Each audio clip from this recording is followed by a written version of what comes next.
In this lesson, we will talk about befriending our burnout because burnout shows up as a wound that needs tender caring.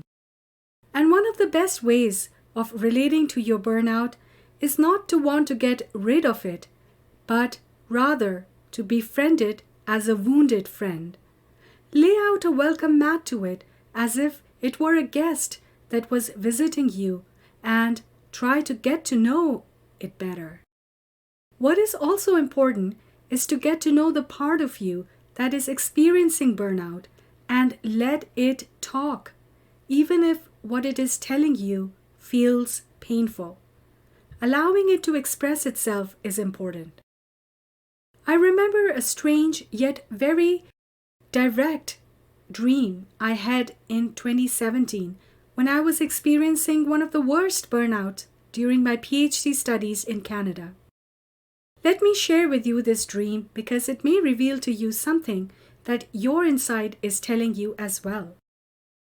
In this dream, I was running away from a killer who had a knife in her hand that she could pierce into my body any moment. I kept running until I came to my grandparents' new place that they had taken after our joint family had split when I was around 11 years of age. And we, that is my parents, my brother and I, began living separately from them. I ran to my grandparents' house late in the evening and climbed the stairs. There was a roof of the house next door that I sat on, staring at the night sky. Near the staircase, her silhouette was visible under the moonlit sky, and suddenly she emerged from the shadows right in front of me. That's when I saw her face. Her hand still had a dagger that she could have pierced in my body any moment. But I was shocked. This woman looked exactly like me. Similar height, hair, eyes, face. Only she looked ravaged with anger and pretty confused and disturbed. It took me a second to realize in my dream that this woman could be me or a part of me. And that's when I began to talk to her. I asked her first, "Why do you want to kill me?" And her response really astounded me. She said, "Because you don't love me." This was pretty strange. I looked at her despicably, wondering if I really need to love someone that I don't. Then she again started begging me desperately. She said, "Love me." I felt really confused. I had no feelings for this woman, and she was imposing love on me. Here she was only 2 minutes ago trying to kill me.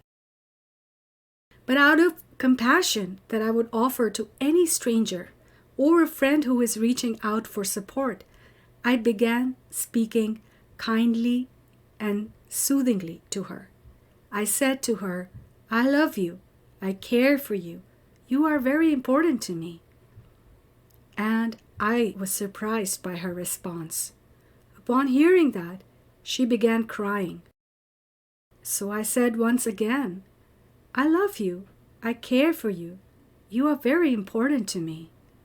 And the next moment, she dropped the dagger to the ground, and she took me in her arms and hugged me tightly and kept wailing. I put my arms around this strange version of me and hugged her back. I didn't know who she was, except she was perhaps me, a part of me.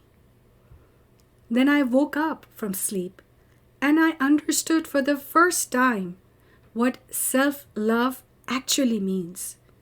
It means loving those internal parts of us that don't feel lovable, not because they're not lovable, but because they have perhaps not fit in the social norms or the person that we have become. Since women in society are seen as caregivers and nurturers, sometimes people forget that there are parts of us that need loving and caring as well. These are parts of us that have not been heard and seen, because there are parts of our being that are left untouched or unseen by the image of woman that the media or people around us are constructing and that we are conforming to. This is a very raw part of us, and it is a part of us that contributes to our deep feelings and difficult emotions, and it is important to take care of it and nurture it. Once I learned to love this part of me and claim this part of me as me, I saw a dramatic difference in my relationships. I was no longer pleasing other people, but I was really focused on bringing this part of me into expressivity. I was making more authentic connections in my workplace and in the world around me. Most of my creative work has resulted from taking care of this woman inside of me. But I also know that it threatens many people, because in traditional workplaces such as academia, find hard to see and accept a woman who does not need social approval or love of a man to sustain her. Because a woman who can sustain herself with self-love is still a challenge to social norms in many homes, workplaces, and academic disciplines. But I can safely say that over the past few years, I have created a very safe space for this woman to grow and nurture within me, and know that it is okay to be vulnerable and express herself. If I had not, I would not be sharing her story today, because it is she who has been creating this course on burnout all along and reaching out to people who may benefit from her journey. She is my guide, and I continue to build safe spaces to amplify her voice and the voices of those who could benefit from her support. So now, if you feel a bit lost because you cannot accept your burned out self, I would invite you to do this guided visualization called Finding Me that will help you to create a narrative connecting you with your wound and to find yourself in phases of burnout where you feel lost and tired and truly exhausted and not in touch with yourself. So let's do this together now.